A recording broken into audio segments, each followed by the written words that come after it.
성도 여러분 반갑습니다. 4월 7일 365일 말씀과 함께 시간입니다. 오늘 읽을 말씀은 열왕기상 20장에서 22장의 말씀입니다. 20장에서는 시리아 왕 베나닷이 이스라엘을 두 차례나 침공하지만 아합이 격퇴시킨 것에 대한 기록입니다. 베나닷의 두 차례에 걸친 침공은 우세한 병력과 장비에도 불구하고 베나닷의 패배로 끝납니다. 특히 두 번째 전투는 전날의 결점을 치밀히 보완했는데도 오히려 더 큰 패배로 끝이 납니다. 결국 베나닷은 아합에게 목숨을 구걸하며 굴욕스럽게 항복을 하는데 이처럼 아합이 대성을 거둘 수 있었던 것은 하나님의 도우심이 있었기 때문입니다. 그러나 아합은 어리석게도 베나닷을 징계하라고 하신 하나님의 말씀을 거역하고 베나닷을 살리고 한 대언자로부터 하나님의 저주를 받습니다. 21장의 나봇의 포도원 사건은 아합 시대의 사회적인 면에서조차 타락한 시대상을 보여줍니다.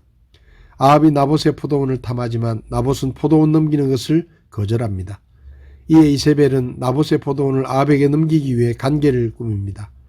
이세벨의 간계로 나봇이 죽음을 맞고 아합은 나봇의 포도원을 차지합니다. 엘리야는 아합과 이세벨이 받을 심판을 예언하고 자신이 받을 심판에 대해 들은 아합이 회개하자 하나님은 심판을 일시 유보하십니다. 22장에서는 아합에 대한 하나님의 저주가 실제로 성취됨을 보여줍니다. 이제 이방인 아내 이세벨과 더불어 하나님을 향한 신앙과 이스라엘 전통에 크나큰 해악을 끼쳤던 아합의 시대가 끝나게 됩니다. 북이스라엘과 남유다는 사돈을 맺어 전략적인 관계를 형성하려고 했고 아시리아와 시리아를 동시에 견제해야 했기 때문에 서로 도와 길앗 라못을 정복하려고 합니다. 여호사밧은 하나님의 말씀에 충실했기에 전쟁에 앞서 하나님께 묻고자 했고 아합은 자신이 데리고 있던 400명의 대언자를 통해 전쟁을 허락받습니다. 그러나 여호사밧은 아합이 달가워하지 않는 미가야의 예언을 들으려고 합니다. 미가야는 아합이 원하는 대답이 아닌 하나님께서 말씀하시는 예언, 곧 패전을 전합니다. 그 말씀대로 아합이 길앗 라못에서 전사하고 22장의 후반부에 가서는 여호사밧의 유다 통치, 아시아의 이스라엘 통치에 대해 기록됩니다. 오늘 말씀에서 마음에 와닿은 말씀은 열왕기상 21장 2절에서 3절입니다. 아합이 나봇에게 말하여 이르되 내 포도원이 내 집에 가까이 있으니 그것을 내게 주어 내가 그것을 채소밭으로 삼게 하라. 내가 그것 대신 그것보다 더 좋은 포도원을 내게 줄 것이요 혹시 내가 보기에 좋거든 내가 그것의 값을 돈으로 내게 주리라 하매 나봇이 아합에게 이르되 내가 내 조상들의 상속재산을 왕에게 주는 것을 주께서 금하시리이다 하니. 북왕국 이스라엘의 아합 왕은 분열왕국 역사상 가장 악한 왕이었습니다. 아합이 이런 왕이 된 것은 이세벨이라는 이방 여인을 아내로 맞이했기 때문입니다. 아합은 왕궁 근처에 있는 나봇의 포도원을 갖고 싶어 나봇을 불러 그의 포도원을 넘기면 더 좋은 포도원을 줄 수도 있고 돈으로 값을 치를 수도 있다고 했습니다. 그런데 나봇은 아합의 요구를 듣고 이 포도원은 조상들로부터 물려받은 것인데 하나님께서 땅은 하나님의 것이므로 영원히 팔지 말라고 하셨기 때문에 왕에게 넘겨드릴 수가 없습니다라고 거절했습니다. 얼핏 보면 나봇의 행동은 이해하기 어려운 행동이었습니다.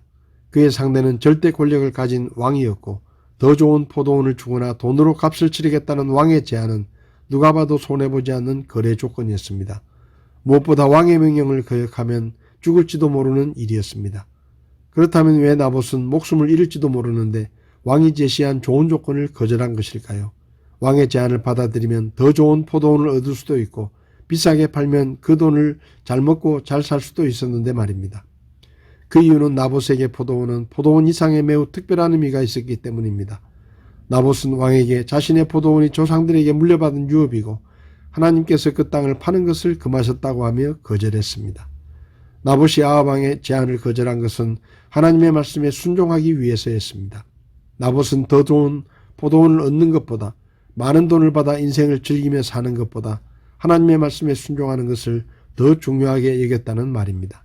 성도 여러분, 오늘날 하나님을 믿는다고 하면서도 하나님의 말씀에 순종하는 것보다 세상의 것을 더 많이 갖고 세상의 즐거움을 누리는 것을 더 중요하게 여기며 사는 사람들이 많습니다. 그러나 우리는 나봇처럼 세상의 것을 누리지 못하더라도 하나님의 말씀에 순종하는 삶을 살아 나봇처럼 그 이름이 믿음의 사람으로 기록되는 삶을 살아갈 수 있기를 바랍니다. 오늘 하루도 하나님의 말씀에 순종하는 것을 기꺼이 선택하는 저와 여러분들이 될 수 있기를 바랍니다. 4월 7일 365일 말씀과 함께 오늘도 함께 해주셔서 감사합니다.